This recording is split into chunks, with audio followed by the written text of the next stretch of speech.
আলহামদুলিল্লাহ আমরা একটার সময় আজকে দুপুর একটার সময় আমরা স্বরাষ্ট্র উপদেষ্টার সাথে আমরা সাক্ষাৎ করতে যাচ্ছি।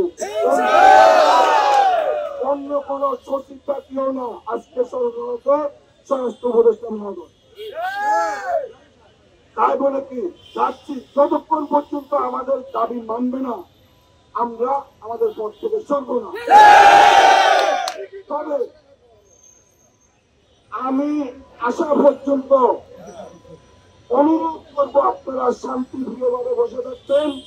কারো কান কোথায় বা কারো উস্কানিতে আপনারা বিচলিত হয়ে বিশৃঙ্খল করে ঘটনা ঘটাবেন না।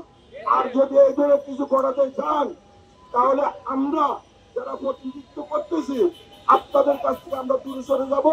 আপনারা কিভাবে প্রতিনিধি করে নিয়ে যাবেন আপনারা বুঝবেন। আপনার সান কি এটা বলেন?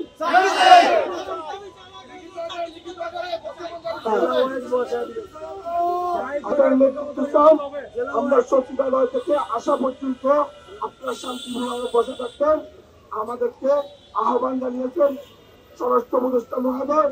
আলহামদুলিল্লাহ আমরা ওনার সাথে আমরা সাক্ষাৎ করব এবং আমাদের তিনটে দাবি মানা পর্যন্ত আমরা তিনটে দাবি গ্রহণ যতক্ষণ পর্যন্ত হবে না,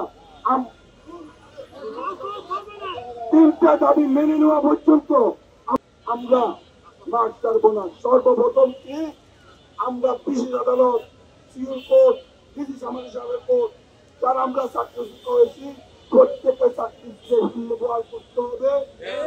আমাদের নিরপরাধ জেলবন্দি থেকে মুক্তি দিতে হবে এবং 3 নম্বরে 2-এর উপধারা ব্যতীত শব্দটি বাদ দিয়ে স্বাধীন তদন্ত কমিশনকে স্বাধীনভাবে কাজ করার সুযোগ দিতে হবে। এই তিনটা দাবি আমাদের প্রাণের দাবি। আমি স্পষ্টভাবে বলছি, আমরা আসা পর্যন্ত আপনারা ভেঙে অবস্থা করবেন। আমরা যে রুট মার্চে ঘোষণা দিয়েছিলাম যমুনা পর্যন্ত, আমরা আসা পর্যন্ত এটা আমি স্টপ করলাম। শান্তিপূর্ণভাবে আপনারা অবস্থান গ্রহণ করুন।